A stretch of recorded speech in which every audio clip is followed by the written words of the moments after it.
So let's talk about something that's more logical for you as an arbitrage seller, as well as automating it.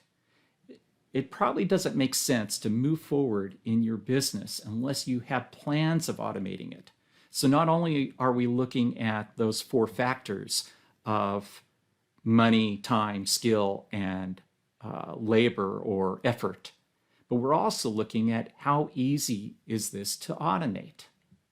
And we need to ask ourselves 4 questions here. We need to understand what the recurring tasks and processes are in the business, in this sourcing model. We need to understand what's required to implement the systems for each of these tasks and processes. And then will you be able to easily delegate those systems? And you're going to be delegating them to either team members or software or third-party services. So can you outsource those to team members, software, and third-party services? So a task in private label of doing product research, that's a really high skill task. It's not as easy as arbitrage research or wholesale research. It requires a lot of skill and experience. And can you find somebody that has that experience? So those are the questions that you need to be looking at to build an automated business. Let's go into detail now about wholesale, and then we'll take that further into arbitrage and replans.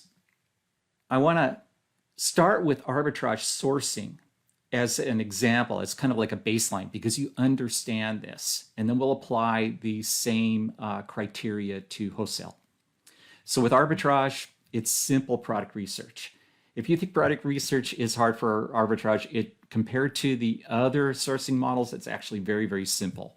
There's proven product data. You're just comparing products from a supplier to Amazon with that data. You're just looking at that data. So that's pretty simple. Not a whole lot of skill that's required there for arbitrage product research. Small minimum orders, right? You can order just a few units. There's no minimum order quantity. You can make it as big or as small as you like. Unfortunately, with arbitrage, though, there's that limited supply of products. And that's the thing that all of us struggle with arbitrage, is we've got to find more products, got to find more products. So we're always trying to feed the beast, looking for more products, always searching, always searching. Now, an advantage with arbitrage is that we have proven data on those products because we're only selling proven products, right? So we don't have to build a product page. There's no skill required there. We don't have to advertise, no skill that we need there. And this is by far the fastest time to market. You buy the product, send it into Amazon. There's no waiting around for your supplier to ship it or for it to go overseas. It's the fastest time to market, and it's got the lowest risk, and it has a modest reward. But if we want to increase that reward, we're going to have to up the ante a little bit. So let's talk about wholesale and what's required there. With wholesale product sourcing, you've got not only product research, but you also have supplier research. You're out there looking for suppliers that have the products that you want to sell. And then the data on that, if it's an existing product, it's proven data, right? You know what the sales rank is and the number of competitors. But many products from wholesale suppliers are not on Amazon, and so the data is not proven. Your order size, small to large orders, sometimes there's no minimum quantity required, or maybe it's a $100 order, very small quantity required. But some wholesalers are going to ask you to spend $500 or $1,000 or $5,000. So it could be a large amount of capital that's required. This is the big thing about wholesale, though, that we all want, and that's potentially there's this unlimited supply of products.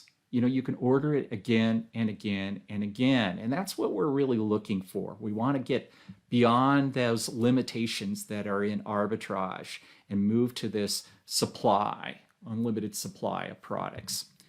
Now, with building product pages, if the product is new to Amazon, well, there's a new skill. You're going to have to build a product page.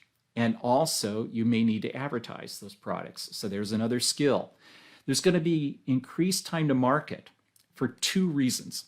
One is that you've got to contact the supplier and negotiate with suppliers. You've got to get approval to be able to buy and sell those products on Amazon, as well as their time to actually ship that product. And sometimes they're shipping months out. So there's this increased time to market. The risk is usually fairly low unless you're bringing brand new products or they have high minimum order quantities like $5,000. The risk is low to medium risk, and the reward is often greater than arbitrage, provided you're willing to put in this extra work and time. So there's a medium level of reward with this. Now for you to set up a system, because we're talking about automating this, the system is both product research and supplier research. And you can do this either way. With arbitrage, we often start with the supplier. We go to Walmart, we look through the clearance aisle or wherever we're looking, and we compare those products to Amazon. With wholesale sourcing, you could do that. You could go to the supplier first, get their catalog, look at the products they offer, and compare them to Amazon.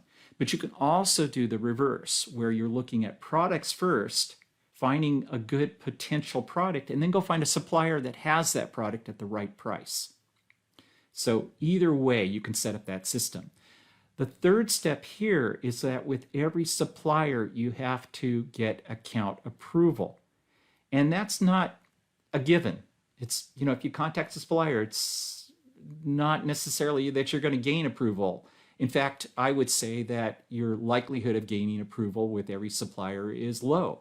It's probably 1 out of every 5 or maybe 1 out of every 10 suppliers that you contact. And there's a skill that's required to be able to do that. Then there's ordering products, just the same as arbitrage. You're going to place that order, you're going to get them, send them into Amazon. And the other part of this system is that you may need to create new product pages if you're bringing new products to Amazon, and you may need to advertise. So that's the system for wholesale. Research products, get an account approval with the wholesale supplier, order the products, and then sell them on Amazon, and maybe you're creating new product pages. So what's required here with this system is more money. Instead of starting with a couple $100 for arbitrage, you're going to need to probably start with at least $300 and maybe $5,000 or more with wholesale sourcing. So it's going to take some more money. The time to research is going to be significantly more than arbitrage because of the amount of time it takes to research suppliers. And you're going to need competent relationship skills. You're going to be talking to those suppliers, and you've got to convince them that you're a reputable seller. They don't just sell to anybody. It's not like, oh, anybody can open up an account. You actually have to apply for that. And because wholesale suppliers are not always easy to get a hold of, persistence really counts here. That ability to contact them again and again. You might send them several emails and they may never respond, and then get on the phone and call them. So the research, the communication, it requires persistence, and that needs to be built into your system.